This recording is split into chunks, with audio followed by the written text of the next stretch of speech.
Recyclage et valorisation des résidus organiques. Tous les déchets organiques arrivent ici, sont valorisés en compost. La nature redevient nature. Nous allons parler de la filière compost, de la filière énergie ou encore de la filière bois. Bienvenue à Agriopal, rencontre avec François Dussagnier.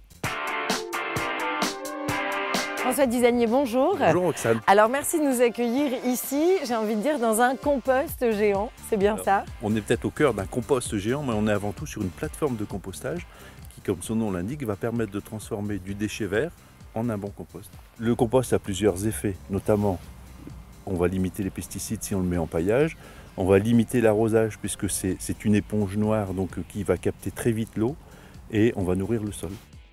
À l'époque, il n'y avait pas de valorisation de la matière organique, c'est-à-dire que l'ensemble des déchets, tout type de déchets confondus, étaient collectés, étaient mis en centre d'enfouissement pour la région. Et la France, qui était en retard, s'est posé la question en disant mais en fait, c'est quand même de la matière organique, c'est quand même ce que consomment les plantes, c'est quand même ce que les sols ont besoin pour lutter contre l'érosion.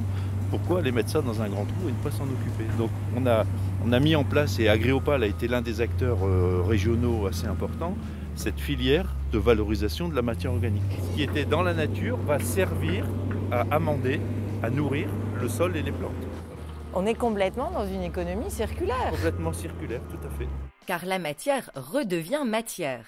Alors Agriopal a dupliqué le modèle à partir cette fois de chutes de bois de menuiserie.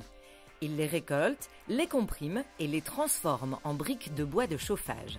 Tous ces résidus organiques alimentent des nouvelles filières énergétiques, bois ou bientôt biogaz. En effet, on voit ce compost, cette matière organique qui fume, source de chaleur et source d'énergie. Oui, le compostage, c'était la première étape. Et dans le compostage, comme on est dehors, on ne peut pas récupérer l'énergie parce que ça monte à 70 ou 80 degrés, mais on ne peut pas récupérer. D'où l'idée, qui fait son chemin, de pouvoir méthaniser le déchet vert pour récupérer l'énergie, notamment le gaz, et pouvoir faire une première valorisation énergétique suivie d'une valorisation agronomique.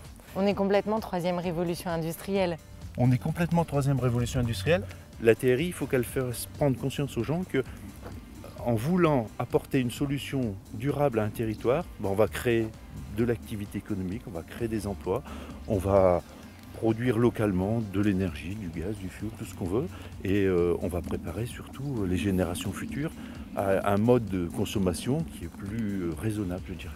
Et le retour de la nature à la nature. Merci beaucoup François. Merci Roxane.